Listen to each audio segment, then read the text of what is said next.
Hi friends, ఎలా ఉన్నారు? బాగున్నారా అందరూ? ఇక్కడైతే దీపావళి పండుగ రోజైతే ఇట్లా వాటర్ దీపాలైతే పెట్టాను నేను. ఇక్కడ చూసారా షేడ్ పడుతుంది దాని చుట్టూ. చూడటానికి కూడా చాలా బాగుంటాయి ఈ దీపాలు. ఈ దీపాలను మీరు ఎప్పుడు ట్రై చేసి చూడకపోతే మీరు కూడా ఒకసారి పెట్టి చూడండి. చాలా బాగుంటాయి ఈ దీపాలు. ఇవి తయారు చేయడం కూడా చాలా ఈజీ. ఎక్కువసేపు వెలుగుతాయి. ఈ దీపాలు లోపల మనం కలర్స్ వేసుకోవచ్చు. ఇంకా పువ్వుల రేకులు వేయొచ్చు. చాలా బాగుంటాయి. ఇంకా మా పిల్లలైతే రకరకాల టపాసులు అయితే ఇక్కడ వెలిగించుకున్నారు. పిల్లలిద్దరి చేత మేమైతే దగ్గరుండి టపాసులు అయితే కాల్పించాము. చేతుల మీద పడకుండా ఇంకా బట్టల మీద కూడా వేసుకోకుండా నిప్పు రవ్వలు అవి చాలా జాగ్రత్తగా అయితే కాల్పించాము.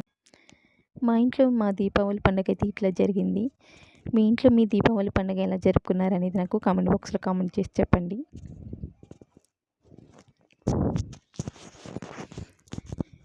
మా పిల్లలైతే ఇక రకరకాల టపాసులు అయితే తీసుకొచ్చి వెలిగించుకుంటున్నారు. ఇక్కడ చూసారు, ఇవి చాలా బాగా వెలుగుతున్నాయి కదా.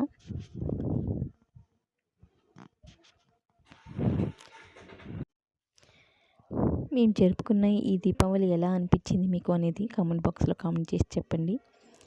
ఇంకా నేను పెట్టిన ఈ వీడియో కూడా ఎలా ఉంది అనేది కూడా కామెంట్ బాక్స్లో కామెంట్ చేసి చెప్పండి. వీడియోస్ పెట్టక చాలా రోజులు అవుతుంది కదా. దీపావళి రోజు పెట్టిన ఈ వీడియోని అయితే ఈరోజు అయితే పోస్ట్ చేస్తున్నాను నేను.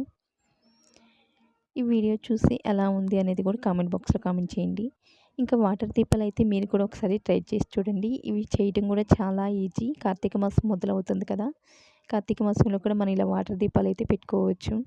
Bye friends.